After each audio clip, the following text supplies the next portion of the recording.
What's up, guys? So we are here with the Q&A. I'm not going to answer your five-finger Fruit Loop question. Uh, how do you avoid pec strains when benching big weights? So load management, probably the biggest thing, in my opinion. Just not going too hard too often. Listening to your body. Knowing when to back off, when it's time to back off. And secondary to those things, finding a form that is conducive to your personal build and doesn't really cause a lot of stress on the joints. But definitely load management is key, in my opinion. Ever taken too much stim before pre-work or before a workout? So yeah, back in 08-ish, somewhere around there, Super Pump 40, the very first time I ever took a pre-workout. And so I had zero tolerance as it was anyway. And I can remember me and my boys took it, and we were bench pressing on my back porch. And in between sets, we would spot each other, and I'm spotting him, and I can't stay still. I'm clenching my teeth, and like, oh my God, I just want to get back on the bench. And it was wild. First time taking Super Pump 40, the OG Super Pump, wild times. Opinions on aesthetics versus strength of 8, natural hypertrophy versus Alicon Curie. So I was going to make a video on this, but there really wasn't enough there in my opinion. So I'll just, instead of rambling like a 10-minute video, I'll say this. I very much prefer to train for strength and or performance. Whatever aesthetics may or may not come from that, I'm fine with. I think Alec is very much in that camp as well. Natural hypertrophy trains for aesthetics, but he realizes that you have to get stronger on some movements and progress to, get the aesthetics you're looking for. Henceforth, Alicon Curie doesn't train for aesthetics, but he looks pretty good. Natural hypertrophy doesn't necessarily train for strength, but he's pretty fucking strong. Way more similar than they are different. Do I plan on roiding up sometime in the near future? Absolutely not. I got in some legal issues. When was this? Back around 2007, I think, for marijuana. Back when you could get in trouble for marijuana. It cost me like 10 grand. Very annoying having to visit a probation officer every month, take drug and alcohol classes, community service, court costs, fines, fees, etc. Now being a father, steroids having a stiffer penalty than marijuana. It's just, even if there was the temptation to want to do it, it's an absolute no for me. How to develop dad skills without a father to teach you them, minus just trial and error. So you can look for mentors, be it online, be it in person. If you have extended family members or friends of friends or whatever, it's certainly good to have some guidance. However, it is trial by fire. Like fatherhood, parenthood in general, trial by fire. You're not ready for it, as prepared as you want to be. Financially, emotionally, mentally, you're not ready for it. It's something you learn as you go, and it's the most challenging, the hardest, but the most rewarding, the most fun. All of these things encompassed into one. It's really something you don't know till you know. I've been a father for a little over 9 years now, still learning new stuff every day, and still never as prepared as I would like to be. Thoughts on programming for power building. So do your squat, bench, and deadlift first, and then do some accessory bodybuilding work after. I wish I had more to elaborate on. There's a video with me and Stan Strength. He is a quote-unquote power builder.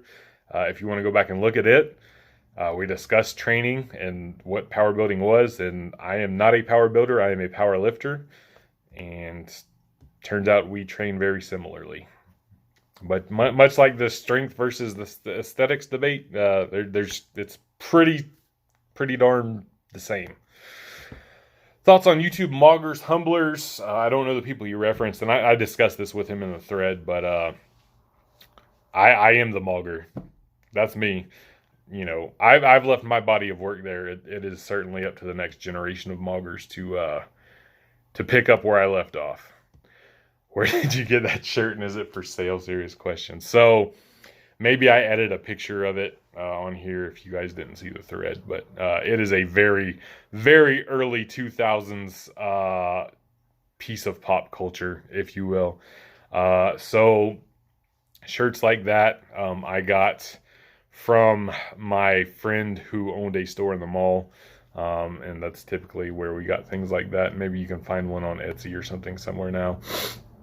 When does it make sense to use body weight gain in order to make progress in your training? So I would say, and don't take this as a hard number, but give yourself about 5 years and figure out how to break plateaus without increasing body weight substantially. I'm not saying don't, bulk here and there, but figure out how to break plateaus with training.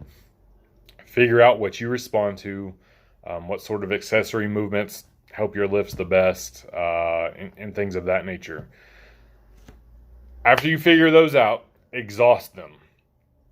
And when you get to a point where you've exhausted all these variables, you know how your body works, you're very much in tune with it, and these variables start providing less and less and less, and almost down to a minuscule amount of change and growth and adaptation that you're looking for, that would be the time to start looking at something like, substantially increasing your body weight for the sake of making gains. Yeah, I was definitely the Cookie Monster pajama pants and Osiris shoes couple. You're half right. She had Cookie Monster pajama pants. I did not have Osiris shoes. I did, however, have a pair of clear Air Force Ones, the see-through joints, and I would wear different colored socks to match with my 5 for $20 tall tee that I got from Foot Action on a given day. So you're close. What are your political beliefs and who do you support? I think politicians are trash. I don't support any of them. They don't even fucking lift. How do I get a good woman and have a happy family life? So you have to get right with yourself first, in my opinion. I'm no expert, but you need to get right with yourself. Are you happy with yourself as an individual? Are you confident in yourself as an individual? Have you accomplished anything that you wanted to accomplish as an individual? Have you done these things? Are you healthy? Do you have a good job, good career, et cetera, et cetera? These are not necessarily all requirements, but these are things that if you have in order, like tends to attract like, and get yourself in order first. And be confident and don't be afraid to approach women. And, there's going to be a little bit of luck involved. That's the best I can give it to you. As a young broke guy, what is the best way you have found to build wealth, get ahead? First and foremost, you need to look at your spending. That's the easiest way to give yourself a quote unquote raise. Almost everybody is spending money that they don't need to be spending. So look real closely. Are you buying energy drinks every day? Are you buying candy bars on a whim? Things like that.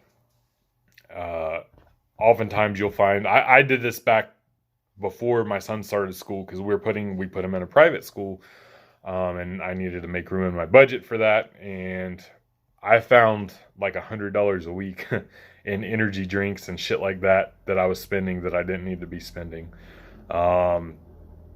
So that's where I would look to first. And big things are, where do you live? Do you live with your parents? Do they make you pay bills? If not, you're already ahead of the game. Are you living on your own?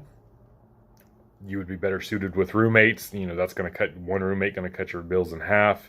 2 roommates going to cut your bills by 66%, etc. Things like that. Meal prepping, meal planning, eating out of the grocery store and not going out to eat. Minimizing unnecessary trips if you have a car. If you live in a big metropolitan area and you have a car, perhaps selling your car, using a bicycle to get around. That's first and foremost. Look to free up money that you're already making and or already have. And then at that point, you've got extra money now. You can use that to invest in skills, buy, sell, trade things, whatever. That leaves options open. But again, first and foremost, look at your expenses and cut down unnecessary spending. What training strategies or programs do you use to break plateaus in general and for bench pressing specifically? Any particular you consider more effective than others? How would plateau breaking differ for advanced and novice? So in a novice, you're not really going to hit plateaus too often, in my opinion. And when you do, more often than not, if you're a novice, you just reset and do the same thing over again, and you're gonna, go beyond where that plateau was. For somebody advanced, you're gonna have to find your individual, plateau breakers per se. Sometimes you stumble across a movement that you never thought to do. Sometimes, it's a matter of doing more of the thing. Oftentimes, it can be a matter of doing more of the thing. Specificity is always going to be king. That said, with specificity being king, sometimes you're just to a point where you really need a hard reset and you need to take a break altogether and let yourself resensitize to the training stimulus. So I know, and this didn't happen on purpose by any means. This just happened because life happened to me. But I plateaued hard around 405 bench pressing. So I didn't lift for, I don't know, like a year. Then I ended up moving up here to Tennessee and started lifting again. But sometimes that year off, and I don't suggest anybody take a year off. Maybe you could take like 2 weeks or a month off, something like that, to desensitize yourself, or resensitize yourself to training stimulus. And sometimes that's what it takes as a super advanced athlete. You need to take a significant time off and resensitize to the stimulus. I think that's something that doesn't get discussed a lot, but for the very advanced athlete, it can. And that when I started lifting again, I really didn't change nothing that what I was doing, and I ended up getting to around 450. And then at that point is when I started learning about programming, which, funny, whatever you want to say about that, benching 450 is pretty advanced for most. A lot of people will never see 450. And that was when I just sort of started learning about it and wasn't just throwing caution to the wind and benching all the time, which also lends itself to the idea that sometimes you just do the thing and you get fucking good at it. But I think that can be an effective method. Just taking some time away, because, once you've done something for a decade, a week, 2 weeks, a month off of it, you're not going to lose all of your gains. And that being resensitized, I think that's how you would say it, I don't know, can be a pretty big deal. So take that for what it's worth. And then novel stimulus, like if a new movement altogether. So say, again, for bench pressing, say you've never done a training block of pin presses. I would start them as low to your chest as possible, and start doing pin presses. Start doing something novel, floor presses if you've never done them. People think an advanced lifter has done everything, exhausted everything. A lot of advanced lifters have found 2 or 3 movements that they really like and really get a lot out of, and they milk those 2 or 3 movements out for as long as they can, possibly for a career, like Ed Cohen did. But it can get to a point where even those, main movements that have taken you as far as you think you can go, maybe they're not anymore. So you try something novel, try a perceived weakness, and using some sort of novel stimulus to advance that. So that's it today. Peace!